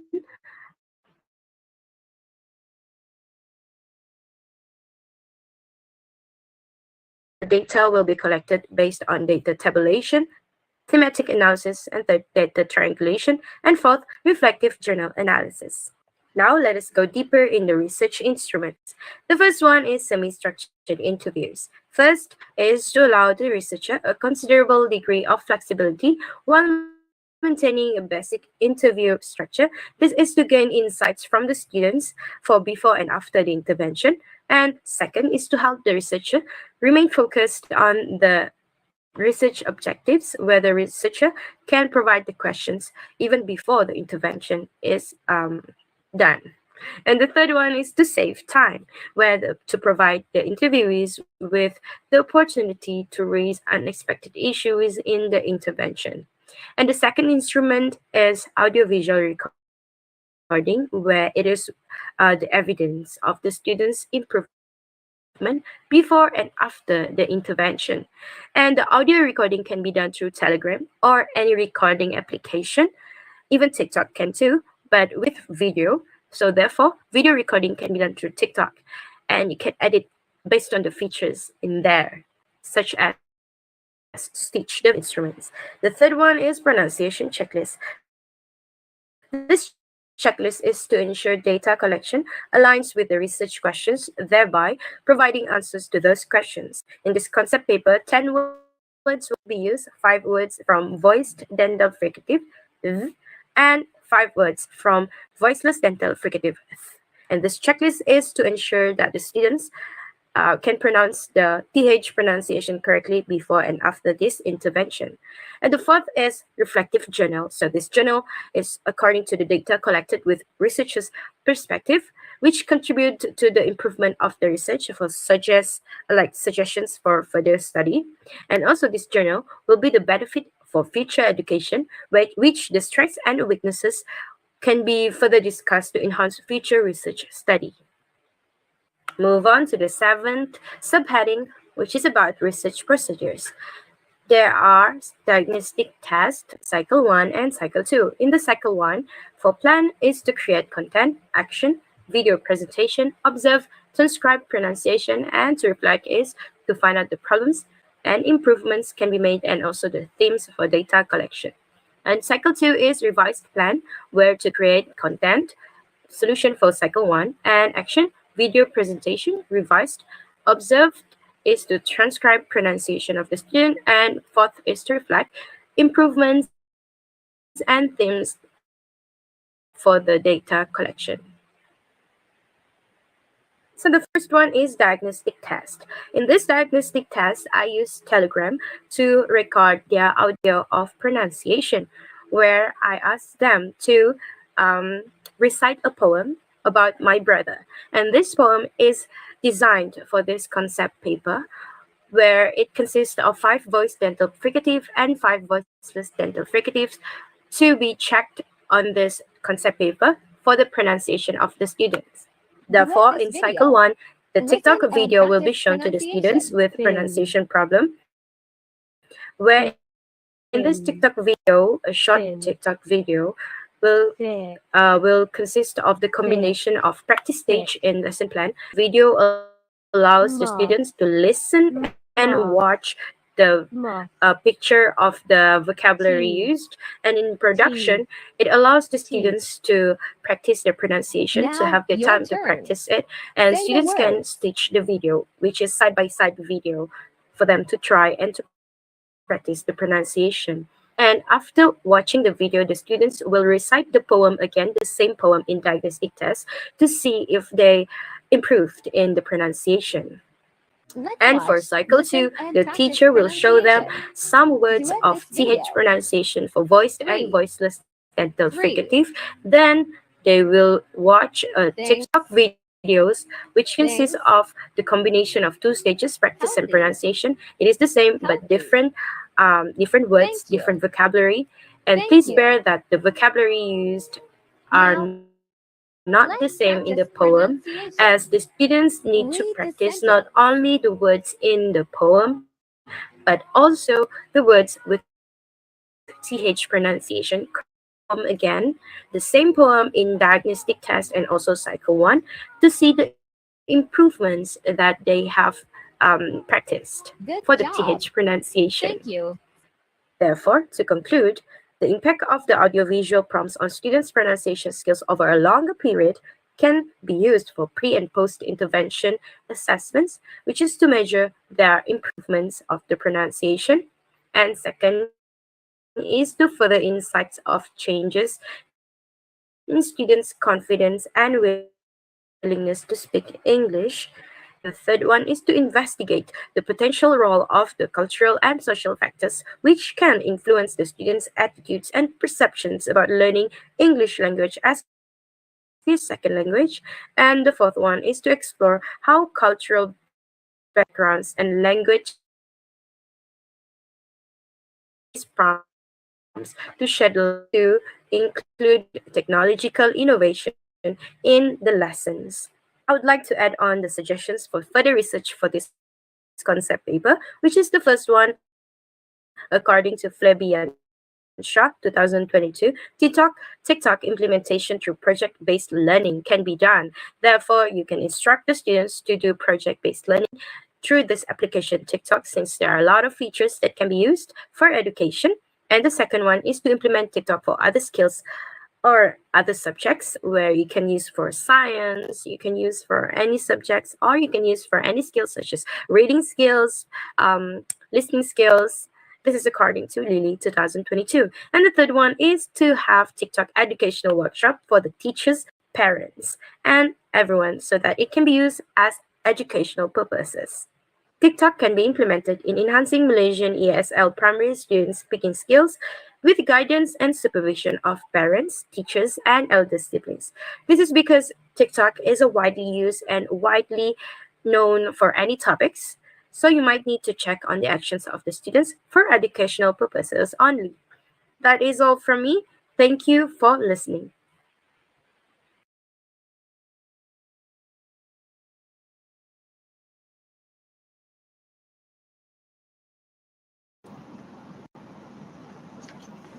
Thank you, Ms. Jevons Johnson and Madam Caroline Bell Madden from Institute of Pendidikan Guru Kampus Kaya. Now we come to open question and answer sessions. Is there any questions?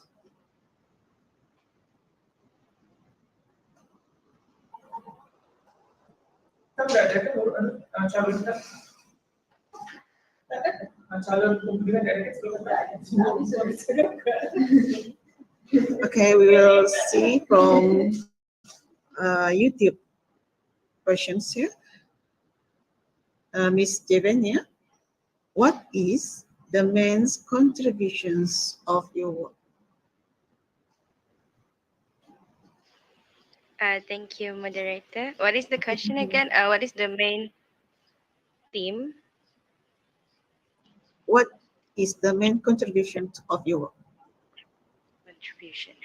Okay, thank you for the question. What is my main contribution for the research is the speaking skill. Yeah, the speaking skill, which is the TH pronunciation, in which I found that most of the Malaysian ESL primary students, as simple as saying thank you, but they said instead of thank you, but they say thank you, something like that. So I found that the problem is the TH pronunciation. Therefore, the contribution for that is when they say thank you, teacher, at the end of the class.